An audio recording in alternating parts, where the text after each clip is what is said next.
fire sign, Aries, Leo, Sagittarius, kumusta po kayo guys? Okay, so fire sign, maraming salamat po sa walang sawang pagsubaybay sa ating pong mga gabay, and paalala lang po na ang reading natin ay general reading lamang.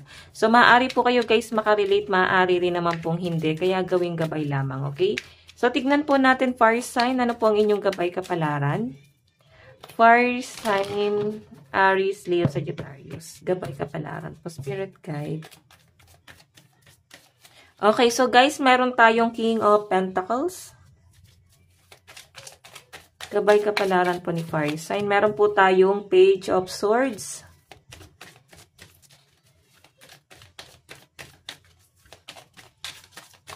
Meron po tayong The Lovers. Oh.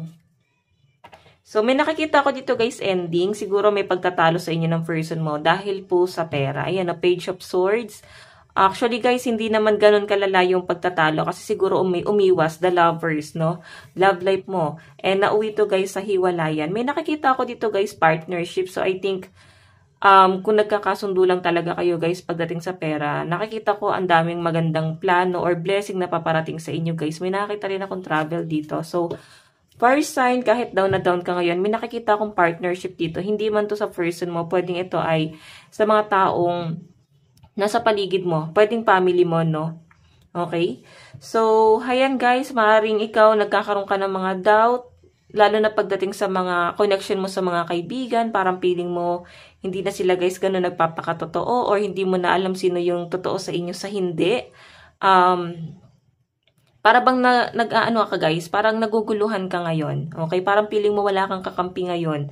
Ang dami guys, pagbabagong nangyayari dito. Parang feeling mo, mag-isa ka na lang pala talaga.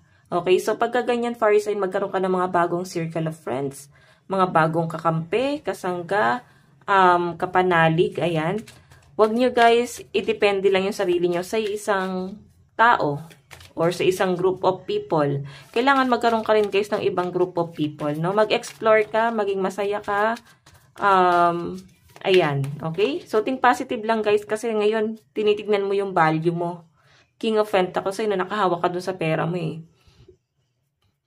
So, maganda yung daloy ng pera ng mga fire signs. Ang nakikita ko dito, yun nga lang, talagang natatakot ka. Natatakot ka ngayon dahil sa mga nangyayari sa buhay mo. Okay, para bang ang daming conflict na nangyayari. Ito guys hindi to patungkol sa pera kasi maganda yung daloy ng pera mo eh. Hindi mo nga gano'n na-appreciate yung pera mo kasi sobrang okay siya. Ito lang guys yung mga ano mo lang talaga. Yung mga nasa circle mo lang talaga. Ang daming nangyayari guys na maaaring nagpapabigat sa kalooban ng mga fire sign ngayon. Okay, so tignan natin ano pa ang inyong additional message.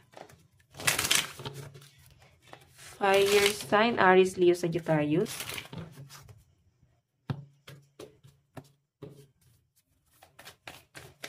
Fire sign, Aries, Leo, Sagittarius.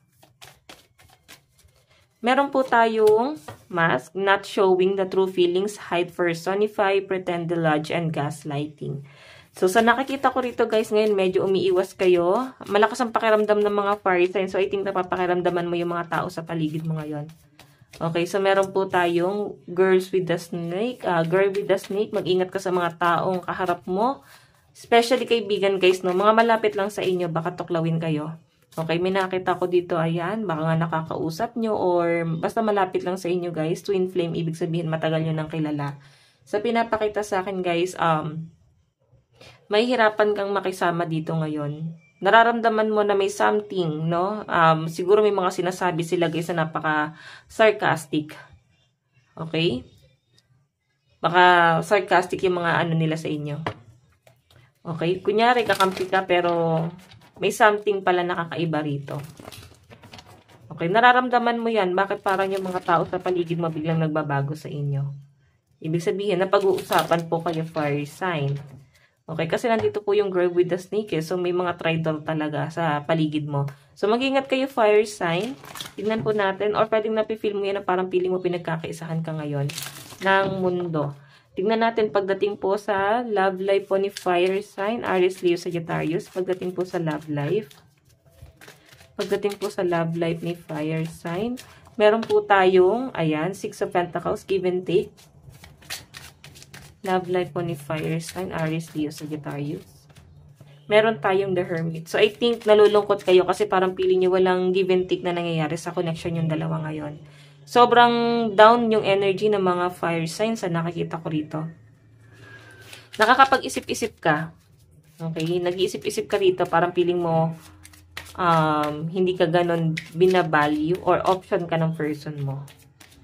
Okay, so meron po tayong 4 of Cups. May nakakita ko dito guys, ibang involved. So I think yung iba sa inyo na involved po sa third party.